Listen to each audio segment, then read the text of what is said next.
Movie cars have an uncanny way of sticking with us long after the credits roll. Some of them roar onto the screen and vanish into memory, while others become legends, almost like characters in their own right. Think about it. How many times have you remembered a chase scene not because of the hero, but because of the car tearing through it? The strangest, wackiest, or most over-the-top vehicles often leave the deepest impression. These aren't just machines, they're storytelling tools. A car can define a film's tone, exaggerate a character's personality, or even steal the spotlight entirely. One moment you're laughing at its absurdity, the next you're caught in awe at its design. And the more audacious it is, the more unforgettable it becomes. In this countdown, we're diving into 8 of the weirdest, wildest, and most unforgettable cars ever to hit the big screen. Some are elegant and classic, others are outrageous monstrosities, and a few are so absurd they almost defy belief. Each one left its mark, not because it was practical or fast, but because it dared to be different. By the end, you'll see that a car's charm isn't about horsepower or perfection. It's about personality, flair, and that unmistakable spark that makes it impossible to forget. Some of these vehicles have cult followings, some became memes, and others just make you shake your head in amazement. And before we put the pedal down, make sure to hit that subscribe button and turn on notifications, because here at Retro Real Rides, we bring you the wildest stories behind cinema's most unforgettable machines every week. First up is a car that exudes elegance even in the middle of chaos. The 1935 Auburn Speedtail, as seen in Indiana Jones and the Temple of Sophistication. The Auburn Speedtail is all curves and chrome, a shining example of 1930s automotive design. Its long, sweeping lines and teardrop rear fenders were revolutionary for the era, and the filmmakers leaned into that elegance to create a visual contrast with the mayhem amidst anarchy. Behind the scenes, filming the chase wasn't exactly effortless. The production team had to carefully choreograph the Speedtail's movements on tight city streets while coordinating stunts with actors, and Spielberg himself to joke, "That car has more grace than any of us on 2 legs." Fans of the film have long celebrated this car, with collectors and vintage auto enthusiasts replicating the Speedtail for shows and convention of car enthusiasts. There's even an online thread where fans debate whether the Speedtail's elegant lines make it the most stylish indie vehicle, beating out the more rugged motorcycles and Jeeps featured in other installments. It's a rare instance where a vehicle doesn't just support the action, it adds presence and timeless style. From sleek elegance to sheer monstrous spectacle, the Nautilus car in the League of Extraordinary Gentlemen is a vehicle that refuses to be ignored. At 22 feet long with 6 wheels and dual axles, it's less a car and more a rolling sculpture. Every inch is over the top, from its hydraulic lift to its intricate ornamental details. Practical, not even close, unforgettable, absolutely. Filming with the Nautilus wasn't without its challenges. The sheer size and weight of the vehicle made maneuvering on set a technical feat.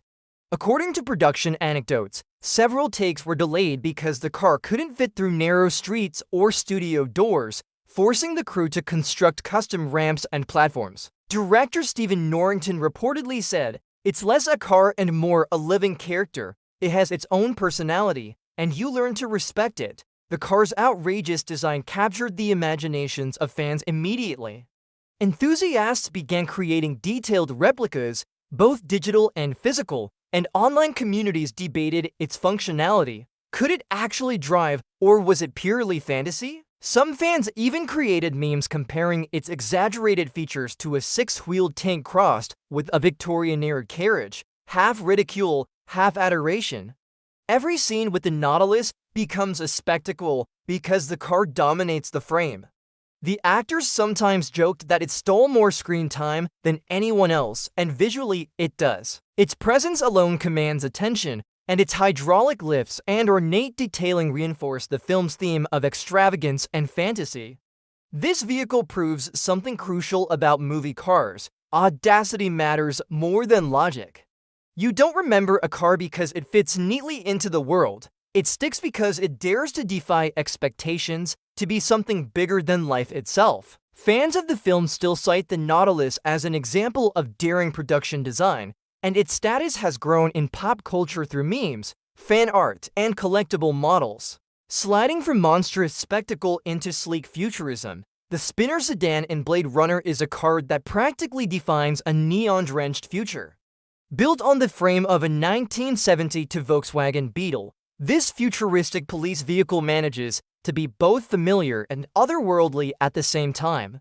Its boxy, angular design hints at functionality, but the way it hovers and maneuvers through the city's towering skyline makes it feel like something out of a dream or a warning. Behind the scenes, the Spinners were a technical marvel for 1980 to cinema. Miniature models were used for most aerial shots, while full-scale versions had complex suspension rigs to simulate hovering. Production designer Sid Mead spent months perfecting the vehicle's look, blending practicality with fantastical vision. Harrison Ford reportedly quipped on set, "I didn't know whether I was acting with a car or flying a spaceship." Fans quickly fell in love with the Spinner's design. Model kits, die-cast collectibles, and fan-made replicas flooded the market, cementing its status as a pop culture icon. Online communities debate which version, miniature, full-scale, or CGI in later adaptations, best captures the magic of the Spinner. Cosplayers have even recreated the cockpit interiors for conventions, showing how deeply this car resonates with fans decades after the original release. Every time the Spinner glides through rain-slicked streets lit by neon signs, it's more than a vehicle, it's a symbol. Its presence conveys the tension, mystery, and moral ambiguity of Ridley Scott's dystopian Los Angeles. It also embodies a paradox. The Spinner is both familiar and alien, functional yet fantastical. This delicate balance is why it remains unforgettable. It doesn't just transport characters, it transports audiences into a fully realized, haunting vision of the future. If the Spinner Sedan teased the future, the M505 Adams Brothers Probe 16 in A Clockwork Orange goes headfirst into the surreal. Only 3 of these cars were ever built, making it one of the rarest vehicles ever to grace the screen. Its lurid orange paint, sliding glass roof, and almost alien silhouette make it look like something Stanley Kubrick plucked straight from a fever dream. The car wasn't just unusual in appearance, it posed real challenges during filming. Kubrick was known for his obsessive attention to detail, and the Probe 16 required multiple modifications to achieve the perfect proportions for the camera.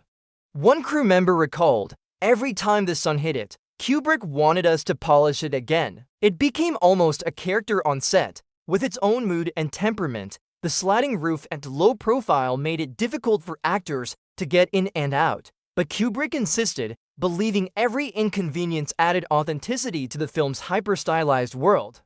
Fans of the movie have long celebrated the Probe 16 for its audacity. Replicas and 3D models have been created by enthusiasts, and car collectors view it as a masterclass in unconventional design. Online forums debate its influence on modern concept cars, with many noting that its asymmetrical, elongated form and bright color palette pushed boundaries in ways that still inspire designers today. Some even call it the ultimate cinematic anti-car, a vehicle that exists purely to provoke a reaction, rather than perform a practical function. Its presence amplifies the film's unsettling atmosphere. The Probe 16 doesn't just transport Alex and his droogs, it embodies their psychopathy, the surreal world they inhabit, and Kubrick's vision of a society teetering on the edge of absurdity and menace. Every curve, every unusual angle screams style over function, reinforcing the film's themes of chaos and excess. Fans still discuss it decades later, proving that a vehicle's impact isn't measured by what it can do, but by what it makes you feel. Sometimes a car isn't unforgettable because it's elegant or futuristic. It's unforgettable because it's downright ridiculous. Enter the 1966 Chevy Step van from Cheech and Chong, Up in Smoke. Disguised as a giant block of marijuana, this van isn't subtle. It's a rolling joke, a comedy prop, and a perfect symbol of 70s stoner culture all in one. The production team had its share of challenges with this vehicular comedy icon. Maneuvering a full-size step van shaped like a massive cannabis brick through narrow streets required careful choreography, and multiple takes were needed to prevent minor collisions with storefronts. Rumor has it that during one scene, a startled extra collided with the van, prompting Cheech Marin to laugh and quip, "Even the car wants to get high." Despite, or perhaps because of its absurdity, the weed van became an instant fan favorite. Audiences loved how literal and over-the-top the concept was. Fans have recreated the van in scale models, cosplay props, and even cake designs for themed parties, cementing its status as a pop culture symbol of 70s comedy. Social media continues to celebrate it through memes and nostalgic throwbacks, proving that a vehicle doesn't need elegance or speed to leave a lasting impression. The van's charm lies in its audacity. Unlike the Speedtail's elegance or the Spinner's futuristic allure, the weed van relies purely on humor and exaggeration to be memorable. Its oversized design, combined with the film's slapstick scenarios, creates moments that linger in memory long after the credits roll. Every appearance elicits a reaction, whether laughter, disbelief, or admiration for its sheer audacity. FAB1 from Thunderbirds is a car that screams spectacle. Built on a Ford Thunderbird chassis, it features a custom body, a cockpit-style roof, and a roaring 7.4 LV8 engine. It's flashy, larger-than-life, and designed to feel like more than just a vehicle. It's a symbol, a brand, and a centerpiece of the film's visual identity. On set, FAB1 was a challenge to film due to its massive size and complex design. The production team had to carefully plan every scene to showcase its unique features, like the cockpit roof and flamboyant bodywork, without overwhelming the camera. Gary Anderson, the creator of the original Thunderbirds series, often remarked on FAB1's star quality, noting that the car's flamboyant design was meant to mirror the larger-than-life personalities of the characters themselves. Fans quickly fell in love with the car. Replicas, scale models, and fan-made artwork poured into conventions and online communities. Despite the movie's mixed critical reception, FAB1 became an enduring symbol of audacious design and imaginative engineering. It continues to inspire collectors and automotive enthusiasts, some even customizing real Thunderbirds to mimic the iconic look. Memes and pop culture references celebrate its over-the-top style, cementing its place as a cult icon. Its size, flashy design, and commanding presence make it unforgettable, dominating any scene it enters. It's a reminder that in cinema, style, showmanship, and imagination can be just as powerful as speed, horsepower, or realism. Every swooping line of its bodywork reinforces the story's bold energy, turning the car into a spectacle. Rounding out our list are the quirky creations of Asin Motors and Gung Ho. These fictional Japanese cars were really modified European models, slightly awkward in design but overflowing with character. They weren't built to impress at the track or dominate the streets. They were built to make a statement, reflecting the cultural clashes and comic chaos at the heart of the story. On set, filming with these oddball vehicles brought its own set of challenges. Many of the cars were hand-modified specifically for the movie, meaning stunt drivers had to adjust to unconventional steering, unusual proportions, and quirky handling. Production anecdotes note that extras often struggled to keep straight faces while interacting with the cars, and director Ron Howard reportedly encouraged improvisation to capture authentic comedic reactions. Fans of Gung Ho often remember the Asin Motors vehicles as highlights of the film, despite or perhaps because of their awkward designs. Online communities discuss which model is the quirkiest, with some creating miniature replicas or even animated tributes. These vehicles embody a charm that transcends performance. Each one has a distinct personality, from the oddly squat sedans to the elongated, cartoonish coupes, making them unforgettable in their own right. The Asin Motors cars prove an important point about movie vehicles. Performance and perfection aren't what make them memorable. It's personality, charm, and the way they interact with the story that counts. They add humor, visual intrigue, and a touch of whimsy to the narrative. Fans may not cite them as automotive classics, but anyone who remembers the movie remembers the absurd, unforgettable charm of these peculiar cars. And that brings us to the big idea tying all these cars together. Why the weird, wacky, and absurd leave such a lasting mark? What makes a movie car unforgettable isn't horsepower, top speed, or practicality. It's personality. Out because they dared to be different. They weren't just vehicles, they were characters, storytelling tools, and symbols all at once. Weirdness, audacity, and bold design give cars a life of their own. They can define the mood of a scene, exaggerate a character's traits, or become icons long after the film has left theaters. The more unusual, the more daring, the more absurd a car is, the deeper it embeds itself into our memories.